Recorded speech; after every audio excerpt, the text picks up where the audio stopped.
finish, he might wish the hell I'd never been up here. One, and in comes the two to the three, and Listen to the words that the warriors speaking.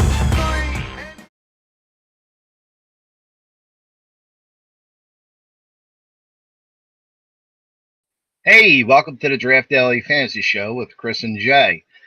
Today we're going to go through Week 1 recap here real fast, and then we're going to get into the Week 2 position players. We're going to give you 3 picks and a value pick for each position, so to help you out with your lineups. And I guess I'll fork it over to Chris now. Hey, everybody. Welcome. Glad to be here. We had a pretty good week last week. Quite a few of our picks came through. I used actually all of the picks that I gave here, or a lot of them, in the DraftDaily tournament, which I ended up taking first and third in. I did not use the same picks on DraftKings or FanDuel, which I still regret to this day.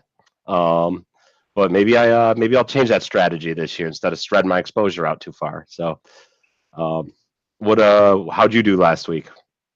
Same thing. If I would have used my picks at Draft Daily, I would have been fine. I would have came in the money in DK and FD, but it's whatever, dude. It agitates me so bad because I could have picked the same damn people that I did on Draft Daily. Yeah, I mean, to tell you the truth, the difference was I didn't go heavy on Fournette. I only made 7 or 8 lineups on Draft Daily. So, I don't know how many lineups I made on the others, but everything had Fournette in it. Everything. He screwed me, dude. But I also had Tyreek Hill. I had some guys that had some points. But Fournette, I mean, he totally crushed me. Tyreek Hill, he's something else, huh? He could score a touchdown every time he touches the ball. Yeah, he does. He just does not look right. He doesn't look right. He looks like human. Yeah, he looks like he doesn't belong in the NFL. He belongs in like something above the NFL. Another league. You're right. Like an alien league or something. That's what he looks like. He belongs in the alien league. The separation he gets once he catches the ball, my eyes peel back. They go back into my head, dude. I can't believe the separation he gets. It looks like he's too fast for the. Man, I'm sorry. This is weird, and I swear to you, my heart and my eyes, he looks like he's too fast for the NFL. He really does. He really does. He looks like he reminds me of watching LeBron, because I'm from Cleveland, so we grew up watching LeBron play high school. He reminds me of watching LeBron play high school basketball when he was clearly ready for the NBA at like 16 years old, and he's dunking on these guys, and just it would have been 1-on-5, and he might have still beat them. Yeah, you're right. It's wild. My favorite thing before we finish up on Tyreek Hill is, if you've never seen him on Twitter, his Twitter handle is @cheetah. It should be like something else, @alien DNA or something. Man, that guy's unbelievable. Tyreek Hill, I freaking love you, dude. I'm playing you in every week in every contest I'm ever in. That's it. He's too fast, dude. He's too fast for NFL. You know what? And he's sustained this crazy level for long enough now. It's almost like everyone talks about, oh, he's going to regress. There's no way he can keep this up. He's kept this up for half a season, then a full season, and then started out of this year. So it's, if you're not on board at this point, you're in trouble, because it's like he is that good. So he reminds me of Devin Hester, but he can catch and run routes really, really well as well.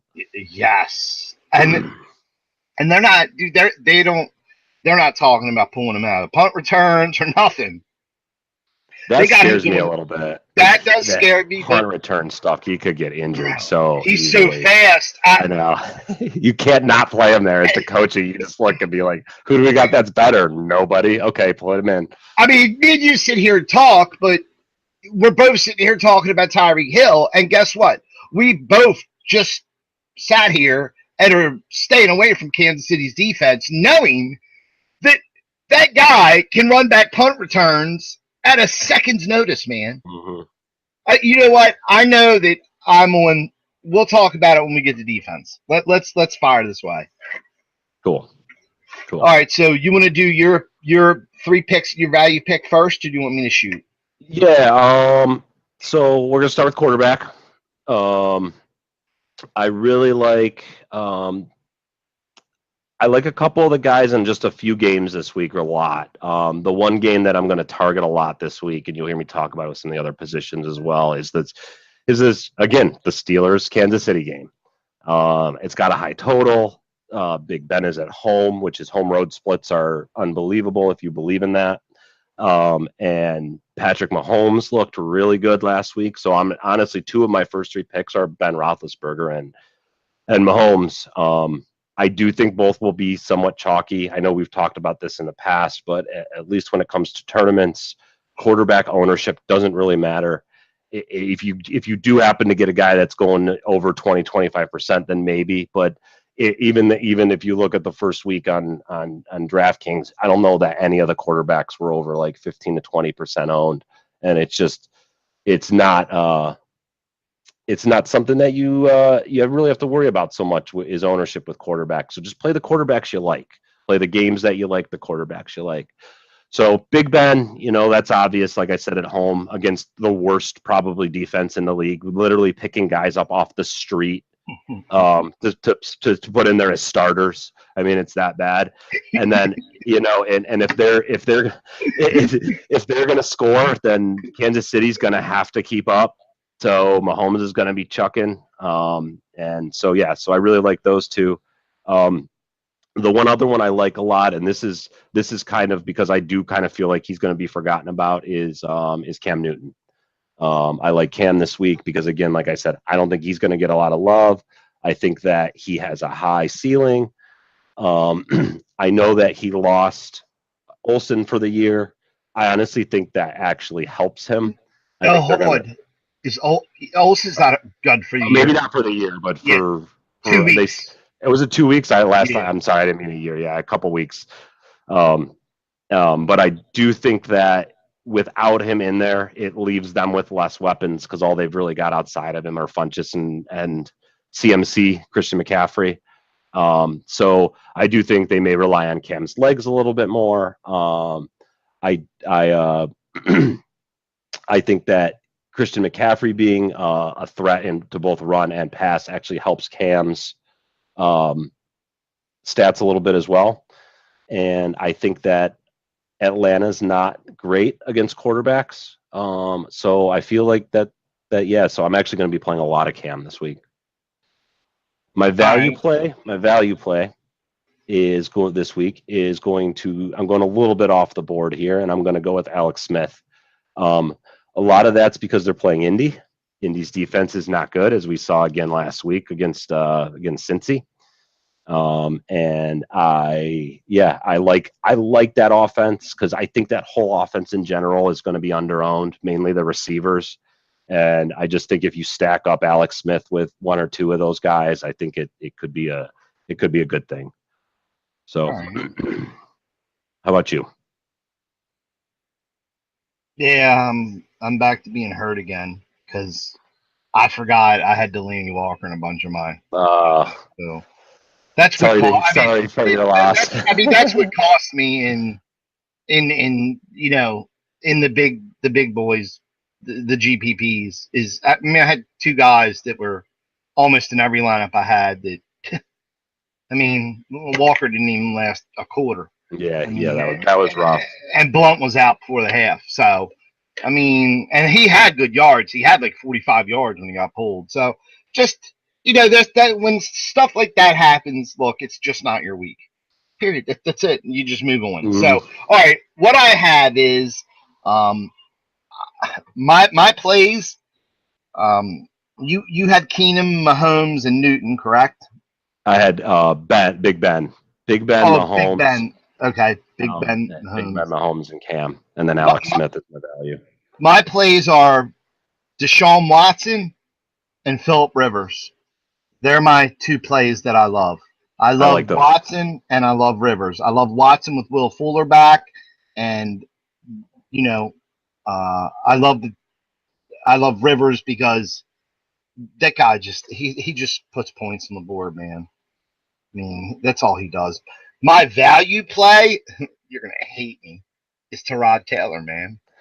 He had like 24 points last week. His legs, man, and they might be we're playing from behind. So I can see that as a good kind of contrarian play because they are playing New Orleans in the Superdome, which is like the Coors Field of the NFL. If you don't know about that, when in baseball, when you're playing at Coors Field, your chances of hitting home runs is much higher because of the altitude and the stadium design and everything else. But just like in New Orleans, when you're playing, Drew Brees is, again, in their home road splits, Drew Brees is unbelievable at home. So the Browns could be playing from down. I'm taking a different approach to that game. I'm going to be fading New Orleans in that game. I really like what the Browns showed last week. So I think that actually we were talking off the air. One of those Steelers touchdowns shouldn't have even counted. Because of the roughing the passer call that the league said should have not been called on Roethlisberger, and then he threw a touchdown pass on the next play, and when it was going to be fourth down instead. So they would have actually held that team to 14 or 17 points with Connors and AB and everybody and Juju all getting theirs, and they still only held them to 17. So I don't know. I like this Browns defense. I think they could pull an upset. I'm not going to bet on it, but it's one of those things that keeps creeping in there. The Browns could actually win this game in New Orleans this week. So, yeah, I mean, dude, I thought New Orleans defense was supposed to be okay.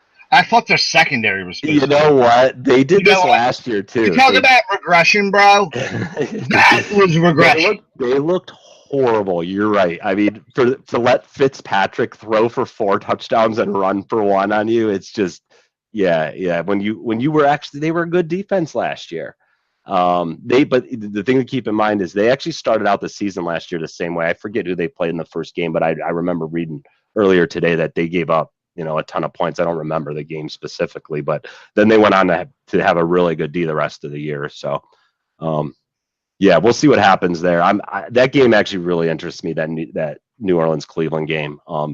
Just to kind of, I'm really interested in seeing what the outcome is of that one. So, cool.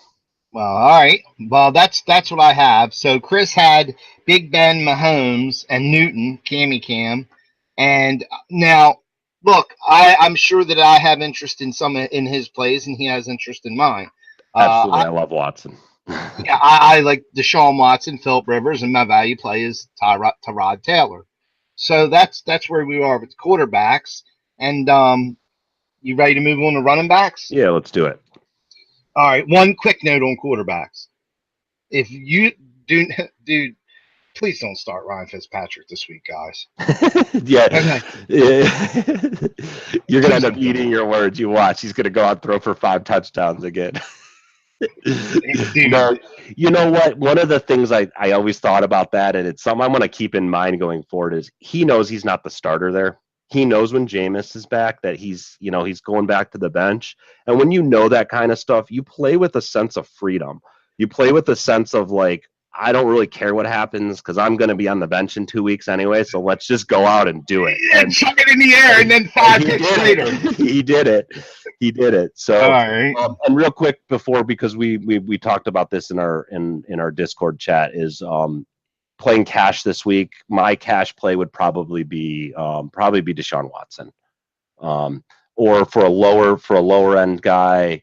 I don't even know. Maybe I don't really like any of the lower end quarterbacks this week, to be honest. I might actually pay up for a quarterback in cash, which I know is a big no-no normally, but I just like all the guys at the top of the price list this week. Maybe Mahomes. Mahomes would probably be the other cash play. Yes, and my cash play would be Newton, McCaffrey stack all day long. I would want that too, and just fill the rest in with all talent, not no crazy shit. All guys that are good.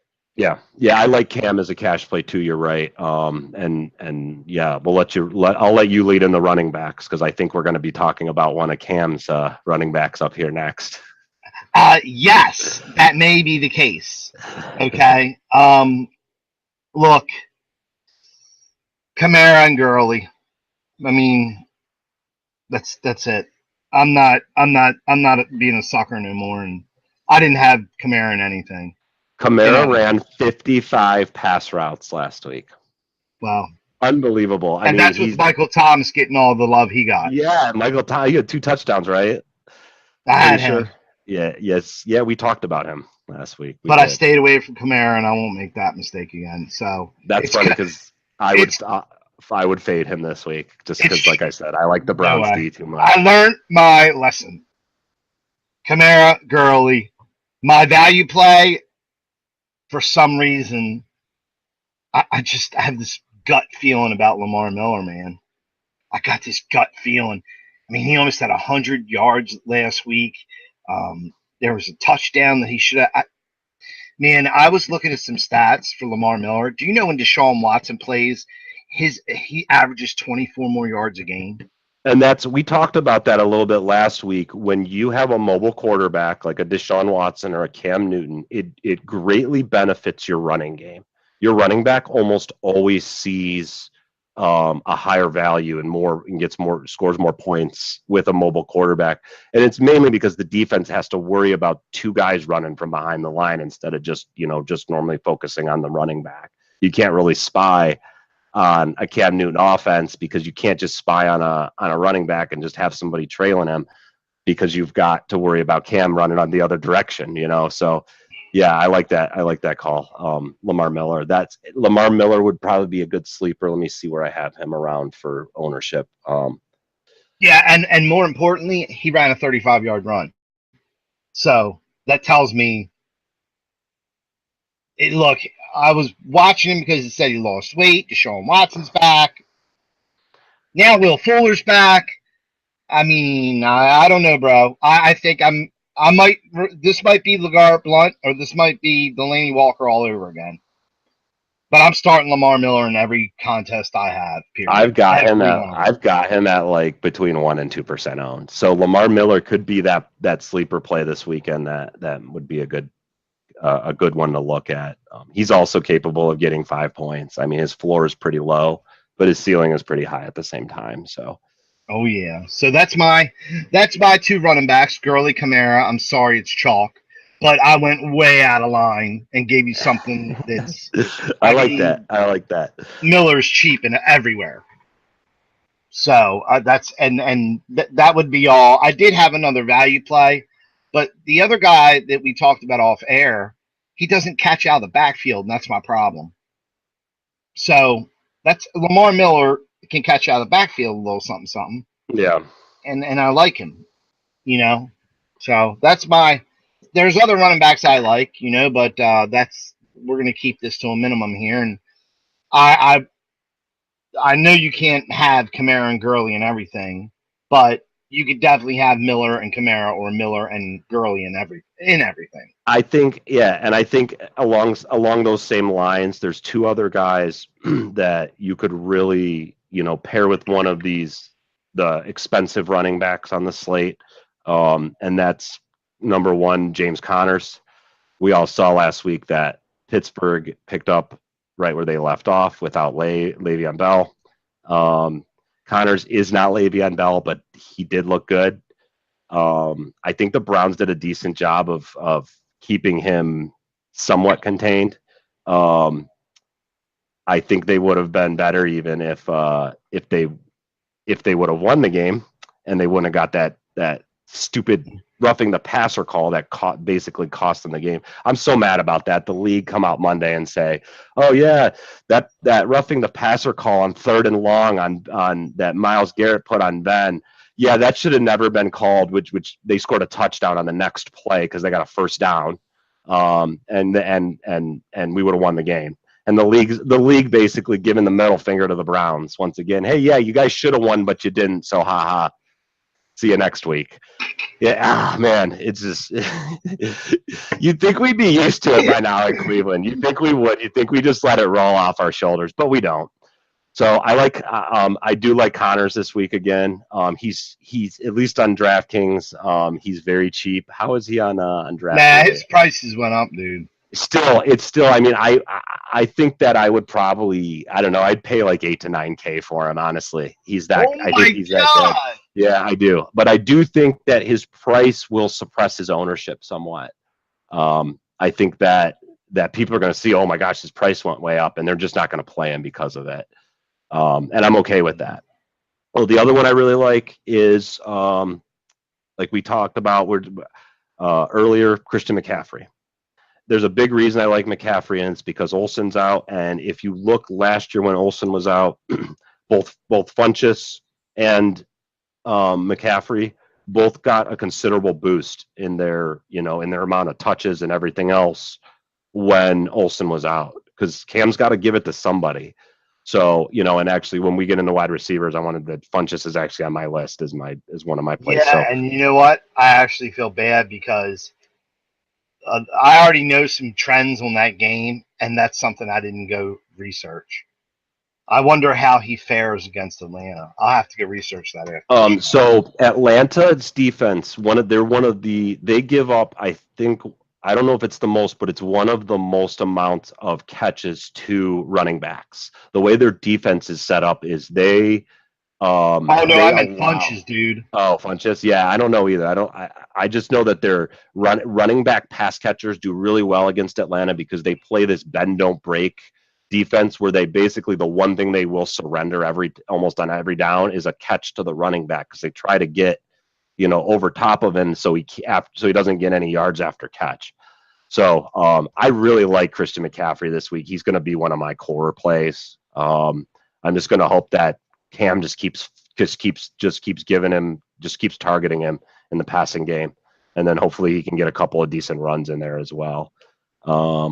One more that I like, this will be my third, and then I got a kind of crazy value play this week, and it kind of goes along with this third pick. This third pick is Melvin Gordon. And the reason I'm saying Gordon is because I think a really great play is to stack Gordon with the Chargers defense. I think that I was going to look at his what I had for his ownership real quick here. Yeah, I don't think he's going to be as high owned as I thought he was going to be. No, I've got him at 15 to 20%, so he's going to be pretty high owned. But they're playing Buffalo, and if anyone happened to watch that Buffalo game last week, it was ugly. We all saw Thursday night how bad the Ravens really are. I mean, Andy Dalton carved them. No offense. Freaking AJ Green. Every year we go through. I couldn't believe that 3 touchdowns in the first half. That killed. I did a bunch of those showdown lineups on Thursday night. And I had AJ Green in 1 out of 150 in the captain spot. So my day was over before the game was even at halftime. Oh, kills us every year. Oh man, so I'm like, did Joe Flacco have his wacko for Flacco game against Buffalo? Yeah, he sure did. But I just think Buffalo is so bad. I think that the Chargers could get up big early. Which is actually why I actually do like LaShawn McCoy again this week. I played him a lot last week, which was my inevitable downfall. But I like him again this week because I don't think that they're, with Josh Allen starting, I don't think they're going to give him a ton of passes. Like, most of these good quarterbacks, like heck, Andrew Luck threw the ball 55 times last Sunday. I think Josh Allen's going to get like 20 to 25 pass attempts. And so that means that offense has to come from somewhere else. And he's the only one I can come up with that it's going to come from, if there is any. So that might be an interesting way to stack that game up, McCoy and Gordon and the Chargers D. And in fact, leads me into my value play, which I just let it slip, is Austin Eckler. I think the other way this game could go, the Chargers could get up big in the first half. This game could be 35-0 in the first half. And I think the Chargers come out in the second half and they run the ball with Eckler a whole bunch and just run out the clock. So I just think that's kind of a sneaky contrarian play. Obviously, you wouldn't want to play that in cash. But you're kind of looking for a certain game script there. But when building these tournament lineups to win a Millie Maker type of tournament like DraftKings has, you have to kind of play out a scenario in your head. Like if you look at the winning lineup last week, they had Fitzpatrick. They had the whole Tampa Bay New Orleans game just stacked. I think 5 of the players were just from that game on the winning lineup, and you can do that. You gotta be on that game. And I just feel like the Chargers here, I feel like they could just I get up big, and everyone could get theirs in the first half, and the second half comes out and they just want to run the clock out. So I'm going to look at don't play them like more than in 5 to 10% of your lineups, but that I've been looking at that kind of all week thinking that could be a really interesting play if this game goes how I think it's going to go. So. Yeah, I don't know about Eckler, dude. I look at Carlos Hyde sitting there at his price. I like Hyde too this week, actually. Yeah. I know you like McCoy, and I know you're way more experienced than me, but I don't know. If I'm that defense, dude, I'm telling the safety, blitz every down. Blitz every down. Every down blitz. I'm leaving strong safety out there and I'm leaving somebody out there, whether it's a strong safety or free safety. I'll leave one of them out there and be like, look, cornerbacks, man-to-man, man coverage. One linebacker, look, cover the tight end. That's all you got. Just put a spy on McCoy the whole game. Everybody else, you probably could get away with it considering how bad Josh Allen looked and the other weapons, the lack of other weapons. I mean, that team has the worst. They're the worst. And you see, dude, if it gets out of hand, they'll pull McCoy fast. They will. Well, they will. And he doesn't. The other thing that concerns me a little bit about him, he doesn't seem like he's very interested. And I don't blame him. No, I wouldn't. You're right. So, but again, I think everyone's thinking that, and he's going to be like 5% owned. So if he just goes off for a LaShawn McCoy game like we have known him to do, you're going to be that far ahead of the field. Yeah, so. That's true. So, cash played. You got any? I like the cheap guys. I like Connors and Coleman. And you said you liked Gurley and. Yeah, in cash. Yeah, we didn't even talk about Tevin Coleman. The Atlanta's starting running back is out. Devontae Freeman, which means Tevin Coleman's going to get all the running back work, and his salary is super inexpensive. So by using him, you can fit some of these other bigger, better guys in there. But his usage is going to creep up come tomorrow, and you know damn well. Oh, Coleman's going to be very highly owned. Coleman and Connors are probably going to be, 30% plus owned. I would think both of them. Oh God. Yeah, and those are the kind of guys in tournaments. Last week, Kamara and Connors were both, I think, in the 30% ownership, and they were both in the winning lineup. You don't have to not play those guys. You can still play them, but you can't play all of them. You can't have everybody in your lineup over 20% owned. You're never going to win a big field GPP that way. You gotta kind of get a good mix of guys in that 20 to the 30%, and then you got to have that one or two guys that's like that 5% or less owned. Like last week, we said it was Fitzpatrick, and I think Mike Evans was the other one on that team. We're both at like 1% owned. Yeah. What about what's LeGarrette Blount's ownership percentage looking like? See if I'll let him screw me again. Because I love him, man. He's another one. He's about 1%.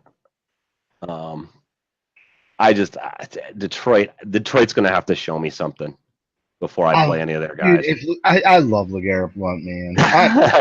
I know, but they've got that whole running back by committee. They're a lot like the Browns. That's why I have trouble playing Hyde. You've got Duke Johnson, you've got Chubb, and you've got Hyde, and it's I don't know, dude. God, I hate you, LeGarrette Blount.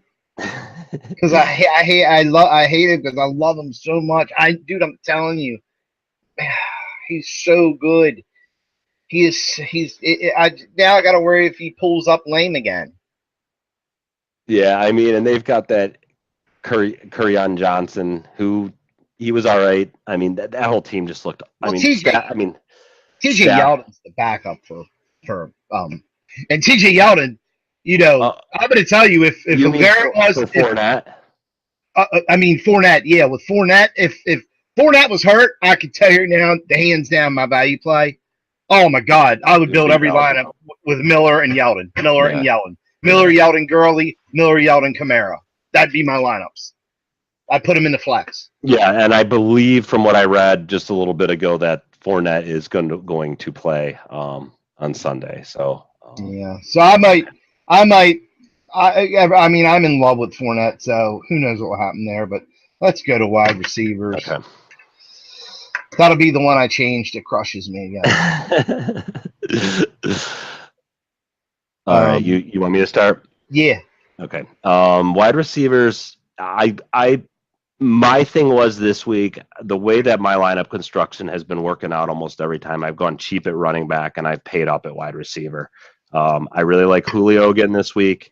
I think Julio's going to be under-owned again this week because everyone's going to be paying up at running back and no one's going to want to pay the hefty price for Julio.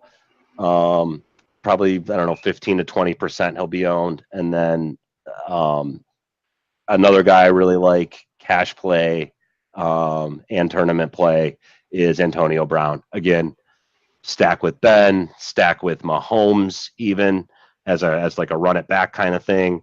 I just feel like that Pittsburgh Kansas City game is going to end up being that game this week, that 45 to 42 shootout where they're just chucking it the whole game and going back and forth down the field. I'm excited to watch that game. Actually, I think it'll be fun. So I really like Julio and AB. The other one we talked about, I know I'm kind of going a little bit chalkier this week, is Hopkins, DeAndre Hopkins. Will Fuller is back. I think that takes some of the focus off of Hopkins. I think that Deshaun Watson had to get a little bit of the rust out last week because he clearly had it. I think we'll start to see a little bit more of the Deshaun Watson of old. And I think a Deshaun Watson, the DeAndre Hopkins stack is something else you can kind of start your lineups with. That'll be a little bit more contrarian. I think Hopkins probably be around, what do I have, 10% thereabouts. So he's going to be, Antonio Brown's going to be like 35%, and Julio's going to be in the 15 to 20, and then you got Hopkins. It's going to be more like probably like 5 to 10 to 15% in that range. So I do like some of the expensive receivers a little bit more this week. I really like Keenan Allen too. He's another one. Like I said, the Chargers are just they're another one that could just score a whole bunch of points this week. My value play, this is going to be a little bit off the board. I do like him a lot. And that is Dante Pettis. Dante Pettis is San Francisco. He is one of the only, I think, of two healthy receivers because Goodwin's out. He's very cheap. He's cheap on all the sites, and I think he's going to get some looks. And I think they're playing Detroit, so we saw what the Jets did to Detroit last week. So if that keeps up, that could really work out. All right. What do you think? I think George Kittle gets all the looks. Yeah. You know what? He got so many targets last week. He's actually on my tight end list as well. Oh, I forgot about receiver here. We mentioned it earlier. Funchess is his stats go up a considerable amount without Olsen in the lineup. Yeah, but this price drop. That was my question. I don't know if it did or not. To be honest, I'd have to look on FanShare. FanshareSports.com has a lot of that. Nothing last week. I hate that. Well, and there you go. That's a great tournament play right there because you know when the sentiment is like, oh, that guy screwed me last week. A lot of times that's gonna, and if you look at the stats, you're like, well, this guy's a lot better than he played last week. You're gonna set yourself apart from the field by picking a guy like that and still have a good floor. So. Yeah, I like Funchess a lot this week too. So sorry if I stepped on in your picks there. No, you're good. I agree with you on Julio, man.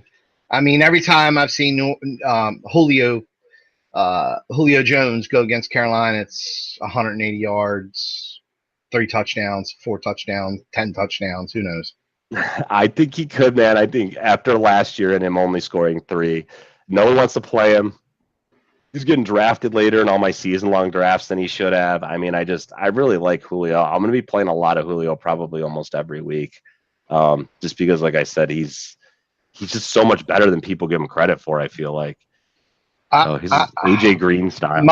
So I agree with you on Julio, and I'm putting this guy in all my lineups again. Tyreek Hill. He's going in every lineup. There you go. That's another one from that Steelers Kansas City game. I think you feel like I do. That game's going to shoot out and going to be lots of points. There's just nobody can stop this guy. He's just too fast. So he might actually be a good cash game play too. Now that you say that, Hill might be. Yeah. If I was cash play, it definitely revolve around. I wouldn't take no flyers. I mean, there's too many wide receivers to take for a person to take flyers in cash games. Yeah, if you're going to take flyers in cash games, you really want to do it at like tight end and defense, or even a kicker if there's a kicker. Because those are the positions the range of outcomes are much less for those positions than they are for these other positions. So you're not really going to hurt yourself as much if you take Kittle as a tight end and he doesn't end up scoring. A lot of other people are going to do the same thing. When you're selected a tight end, let's think about something. Look, Gronkowski's the only tight end that's going to pretty much guarantee you more than 10 points every week. Mm-hmm. But he's priced like a good receiver. So that makes it always tough to fit him in. Yes. You want to fit other studs in. Any of these other tight ends, if they get 10 to 15 points, man, I mean, I guarantee you should be happy. Yeah, because 80% of the other tight ends are not going to get that many points. Yep. So tight ends I like. No, my wide receivers. I didn't give my sleeper. Okay. Go ahead. Sorry that we were moving on. Now I'm gonna have to go because we were moving right along. Look, I have a couple value picks. I have Josh Gordon. He's cheap. Man. I have Josh Gordon. I have Enunwa and Agholder. I have Enunwa on my list too. I picked him up in all my season-long leagues off of waivers this week, all three of them. So I like him a lot. Aguilar's another one that, he's one of those ones that I talked about. Oh, what did he do? He didn't show me nothing that first week, blah, blah, blah. I'm not going to play him. And his floor is higher than that. He is one you could probably play him in cash, to be honest. He's going to get the catches. He may get 8 catches for 35 yards, but he's still going to get 8 catches. Yeah. And you know what? Before we end the wide receivers, let me just tell everybody something. Okay. Sometimes the catches are not the statistic you need to look at. You need to look at targets. Okay. You need to when you look at a team and you break down these wide receivers, I'm telling you now, it's all about the targets. If a guy has an opportunity. Yeah, excuse me. If a guy has 13 targets and last week he only has 45 yards, because he made 3 catches or 4 catches out of them targets. Bro, if he turns 2, any of them other targets into catches, his stats go up. I mean, so that's like my main thing with wide receivers. You're absolutely right there. You are absolutely right. Yeah, targets are the most important thing. And that's why I like Enunwa and Agholder. Because I know there's nobody else that's going to get the targets. Who's going to get the targets? Yep. So that's all I got for. All right. Well, in the targets, I got a tight end for you. But I think everyone's going to be off him this week because he was chalk last week and he underwhelmed everybody, and that's Jack Doyle. Jack Doyle had 10 targets, 7 catches, only for 60 yards, but he still had 10 targets, and they obviously showed that Andrew Luck is going to be chucking 55 pass attempts last week. Yeah, I looked at him. Crazy. It's crazy. You don't scare me about him, Ebron. You know what? And I think that's going to scare everybody because Ebron sniped the touchdown last week. Dude, he sniped more than that. Let me see. How many targets did he have last week? Ebron had 5. So he had 4 catches for 5 on 5 targets for 51 yards and a touchdown. So they were pretty close. Doyle doubled up in actual targets, but their end statistics were very similar yards wise, and of course Ebron got the touchdown. But, yeah, and but that's why I like it, but I feel like you don't know which one's gonna. That's You might be right. You might be right. But I think a lot of people are thinking that this week. And me being a tournament kind of minded player, I'm going to try to exploit that. I'm going to play a whole bunch of Jack JD. Doyle this week. Yeah, I really am. So the other one, I'll just give 2 tight end picks since that. I think Jack Doyle, I've got it like 10 to 15% in that range of ownership. So he's actually is going to be a little bit higher owned. The other one I really like this week, I'm going back to the well because he's another guy that disappointed major last week, and they played on Thursday night, so I think a lot of people will have forgotten about him, is Zach Ertz. I really like Ertz this week. He is quite a bit more expensive. He's like on that kind of almost on that Gronk level. But Tampa Bay already showed that their defense is terrible. And I just feel like, it's an understatement. He's due for some positive regression after last week's terrible game. And he had 3 drops, which I think he dropped a ball all year last year, and he had a couple in the first week. And it's just like, and I think everyone will be off of him. And I just think you can kind of exploit that because we all know he's a good player. So, you're right. And look, when I was watching NFL before the season started, and they were bullshitting on the sideline, and they were talking about Philadelphia, and I don't remember what the hell I was watching, but they said Zach Ertz is the best receiver on Philadelphia, period. Yeah, I think he is. That was even without Shot Jeffrey. They said Zach Ertz is the best receiver on Philadelphia. I think he is. I think you're right. I really do. I believe that. I do believe it. I just don't know how much they see. There's a big problem with tight ends. When they got to keep a tight end in to block, that's a big problem, dude. Because they're not getting looks then. They're not getting that opportunity like we just talked about. Opportunity is king. So, yeah, you're absolutely right. And that's, some of why Gronk does so good, because Brady's offensive line always seems to just gel and keep him upright, and that's why they can let Gronk loose, because he doesn't have to block. So that's interesting for sure. Well, I'm going to tell everybody here. You want to do what I do and get injured? I'm starting George Kittle and everything. I like that play. I like Kittle a lot. I actually could see Kittle being a halfway decent cash game play this week because of his price. Yep, that's the only. I'm done with these tight ends. I mean, I had Gronk last week, but his price went up. I mean, now he's getting near. I don't know. I like George Kittle and everything. Kittle had 9 targets and 90 yards last week on 5 receptions. He also dropped what would have been a wide open touchdown pass. I mean, he was literally, there was nobody. He was 30 yards from the end zone. There was nobody even close to him, and he just dropped it. He Brady'd it. Yeah. Yeah, he Brady'd it. So he would have, had he caught that, I mean, he would have been just that one catch would have made him complete chalk this week.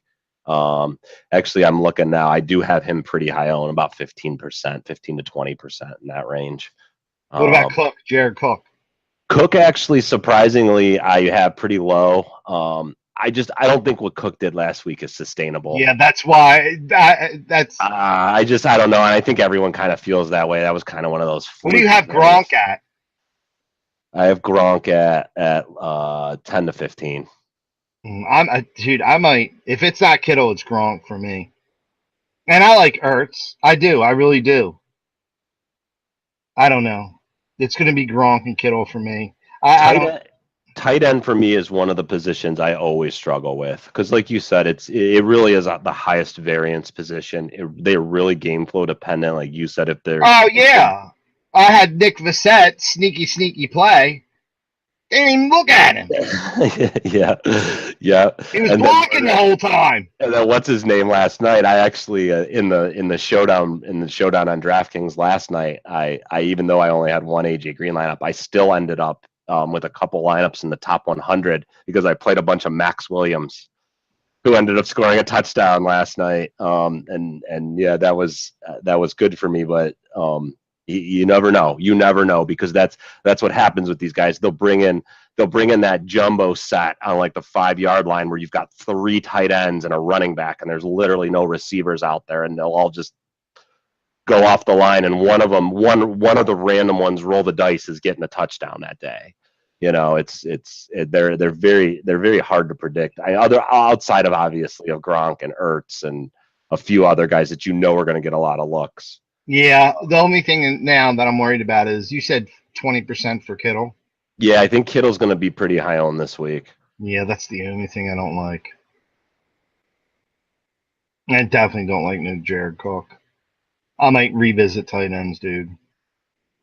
I don't like that 20% ownership. I tell you who I like, who we talked about off the air that you like a lot, is I really like Njoku this week. Yeah, maybe I'll switch. What's his percentage looking like? Oh, like 2 to 5. Okay, look, I'll say it right here on the show. I'm starting David Njoku and Kittle. No, you know what? I'll say it right here. I'm starting Njoku and everything I own. Nice. That's it. I think he's kind of a sneaky play, but he has decent upside still. You know what he needs to do? He needs to catch the ball and not drop it. Yeah, he does. That's all he needs to do. How many targets did he have from Tyrod last week? I don't even know. Let me look. So he did have 7 targets last week. I mean, that's wide receiver kind of. Did it say how many drops he had? It doesn't say drops. Only 3 receptions. I know. I can think of at least 2. One pretty bad one. Yeah, that's rough, but I think that'll change. I don't think that's, drops is something that's really hard to predict or, Yeah, I'm going Njoku in every lineup I have, period. Nice. That's it. It's either I'm coming off of Kittle. It's Njoku and Gronkowski for me, period. And it's going to be more likely Njoku because I told you I'm definitely starting Gurley. I kind of like Njoku and Cash this week too, because I feel like he's got a decent floor and a decent ceiling, and he's cheap. Yeah. I was originally my kind of low on Cash kind of floor play was going to be Ricky Seals-Jones because he got sick. I mean, he had 6 targets last week, and that Arizona team just looked awful. I think they'll get it together. DJ David Johnson's got to kind of get back in the swing of things. Now he's got dude, he might be on the same bus as LaShawn McCoy. This team sucks, right. dude. It looks really bad. They really did. The worst thing is, I think he signed an extension. Yeah, this he did. Year. He did. Was it this year? I know it's recently. Oh my God. So I don't know, and that's another one of those teams. Maybe they surprise us. Like David Johnson, I got a like 5 to 8% ownership this week. Yeah, because everybody started last week, and he gave us the. Yeah, I did. I started him last week. I played him in a whole bunch of lineups last week, and he needs to be down to the like 7,600 range for me to start him ever again. I hate. Yeah, we'll see after he has 3 touchdowns. That sucky team, dude. Yeah, that team is terrible, though. You're not wrong. I mean, I know Fitzgerald's doesn't have to be fast. He doesn't have to be flashy. I know who Fitzgerald is. Fitzgerald is arguably one of the best route runners in the NFL, okay? And he's got glue hands. Larry Fitzgerald. Yeah. I just don't think Bradford's any good. I wish people would realize that Bradford sucks by now. You'd think they would have. He keeps getting on starting jobs on teams, though. That's the deal. So let's we're going to tell everybody we're not touching on kickers because look, take a coin, flip it in the air. My thing is this is it's not the greatest analysis, but I like playing kickers in domes. And I like playing kickers in either Texas or California because the weather's usually nice and there's not a ton of wind usually. Yeah, and where if I have to pick a kicker, which this is the easiest thing you can do, if you want to use the strategy I use, it's simple. Go to anywhere that has the lines, the betting lines, and just look at the teams with the biggest over. Take the guys with the biggest total, with the biggest team. Yeah, that's right. Take the kickers with the biggest total. Yeah, that's what I did. Worked out for me on DraftDaily last week. I played my winning lineup had the dude from New Orleans. What's his name? Lutz. Yeah, Will Lutz. Yeah. That, and it was like you said in the dome, high scoring game. It just all kind of fit. Yeah, I mean that's how I select my kicker. I look at the teams and say, well, who's the high score? What's the over on this game? Usually Vegas is pretty right. I mean, Yeah, except yeah. for, I don't know, but I know a lot of what I said. I wish I wouldn't have played on fantasy last week, and I just would have made bets on the first half, the under on the first half. Yeah, you were right there. You would have probably won some money there, huh? Yeah. Not last night. You wouldn't have, because I would have if I was. I was going to say that if I was a betting man, because I don't consider fantasy sports betting. I consider it educated guessing. Well, you got to do homework. A lot of homework. Yeah. I would have played the under on that game last night. Those two teams on a Thursday night. I mean, you remember the Thursday night games last year? It was like 14-7, 7-3, 10-3. I mean, the games were all just horrible. There was one good game. I think the Rams and San Francisco or somebody that shot out like that game last night did. But I would have lost big time playing the under on that game last night. Yeah, and you're right. You're right. Normally, the Thursday night games, these guys are tired. They're jet lagged. And then you get later on in the season, the injuries start to pile up, and everyone's hurt still. And they've even proven that it's not enough optimal recovery time from a Sunday to a Thursday for the beating these guys take on their bodies for them to be fully recovered. So before we go to defense, there was no game overseas this year, was there? Those start, I think, week 3, week 4. They'll start doing the London games. So what are they? They're stopping the games. They're stopping like the first game of the season being overseas. They didn't do that last year, I don't think. I think they started in like week 3 or 4. I thought they started with like Jacksonville in like England or something last year. Maybe I'm wrong. All right. Well, we'll get into that week 3 or 4 when it comes up. So they're playing, looks like they're playing 3 games in London this year. They're all in October, the 14th, the 21st, and the 28th. All right. So well, about week 5. Yeah, when we get to that changes things big time. Jaguars home game, baby. Not for Jacksonville, it doesn't. I'm playing all the Jags that week. That's that. They love Jacksonville out at Wembley Stadium. Yeah, he's going Blake Bortles. Yeah, Blake Bortles! All right, let's go to defenses. I have a chalk defense I'm going to play. I'm going to play a lot of them. I don't care if Rodgers is playing or not. I'm playing Minnesota's defense. I just feel like a hobbled Rodgers is the best thing we're going to get. No Rodgers is, when you look at the other way, a hobbled Rodgers is the worst thing we're going to get. The no Rodgers is the best thing we're going to get.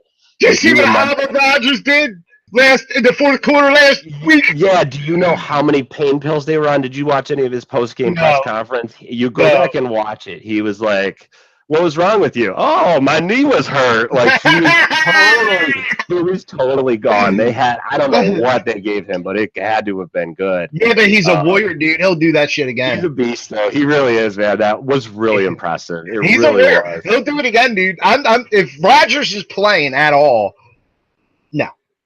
And that's why I like Minnesota. I liked Minnesota's defense either way, and I feel like I'm just going to play them.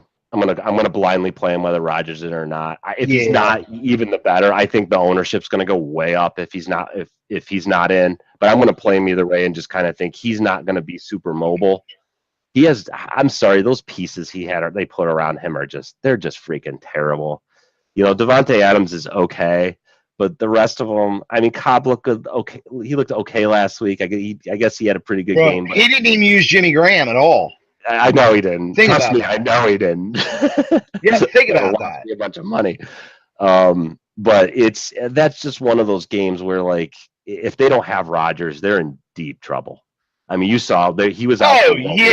He was out for one series, and they looked like they should be the Buffalo Bills. Yeah, they're done until they play Detroit or Tampa Bay. Nice. Okay, let's go to defense. We're on defenses. The other one, I'll give you my one other one. We already talked about Chargers, because they're playing Buffalo. I mean, it's the chance of interceptions and the chance of Buffalo scoring is like slim to none. So you stack Gordon with the Chargers D, or hell, get real crazy and stack Eckler and Gordon with the Chargers D. in the one of the smaller like $3 buy-in tournaments where there's 500,000 entries, and just you want to get creative in those tournaments because you're not going to win with the chalk lineup. So doing something like stacking Eckler and Gordon and Chargers D is something that is actually viable. So, but yeah, I like the Chargers a lot. Again, just because Buffalo is just that terrible and they got a rookie quarterback who shouldn't even be out there starting. But he's still better than Nathan Peterman. We have a good quarterback. We really do. The Ravens, though, we don't know how to use him yet, man. I think they're either scared to use him the way he should be used, or they just are biding their time with him. I'm telling you. I don't know. Flacco's Flacco. They're going to let Flacco play until he. Yeah, but dude, Lamar Jackson is good, man. I'm telling you. He could be good. He could. You're right. I agree with you there. So my defense is, I had the Jets because for some reason every year when Miami plays the Jets, things get bananas every time they play. They really do, man. You're totally right about that. It's a weird thing, but that Jets Miami game is always strange. It's always got freaky stuff happening in it. Every year when them two teams play, you know how I know? Because I stack the players every year, and guess what happens? It's the defenses you want because there's so much goofy shit that happens when they play each other. It's bananas. And then you know what? I mean, me and you were talking this pre-air. How can I sit here and pout and stomp my chest over Tyreek Hill, knowing he returns kicks and everything? It doesn't matter how bad that Kansas City defense is. It only takes one touchdown, man. You're right, and that's, you can win a slate even if your defense gives up 40 points and scores a touchdown and has 2 interceptions. They're still going to get, 11 points out of that. So I'm going with Kansas City. I'm going with the Jets and Kansas City and everything, probably. Okay, I like that. I like both those picks. So, and that's it, man. Cool. Last thing we're going to do real quick. We didn't do this last week. We're going to try something a little new this week. We're going to actually build a lineup live on the air. We're going to build a full lineup. I don't recommend playing the lineup we build. We don't have a massive following yet, but as we progress the show and we get more viewership and such, if you play this lineup, you're probably not going to win anything, and if you do, you're probably going to split it with the other 50 people that all just copied our lineup and put it in the thing. So, maybe play most of it if you want. If you really don't want to think for yourself and you want to try to play it and sub out a couple of guys, but I wouldn't play it exactly the way we're doing. Yeah. That being said, look, we're not going to give you a crap lineup here. So no, not at all. Some of you guys, if you want to play this lineup, dude, play it on Draft Daily. That's fine. We just want you to be aware. You're probably going to be splitting it with quite a few people. So there you go. So, all right. We didn't talk about any of this all before, so let's kind of see how this goes. When I build, we're going to build for tournament. We're not going to build a cash lineup here. We're going to build for tournaments.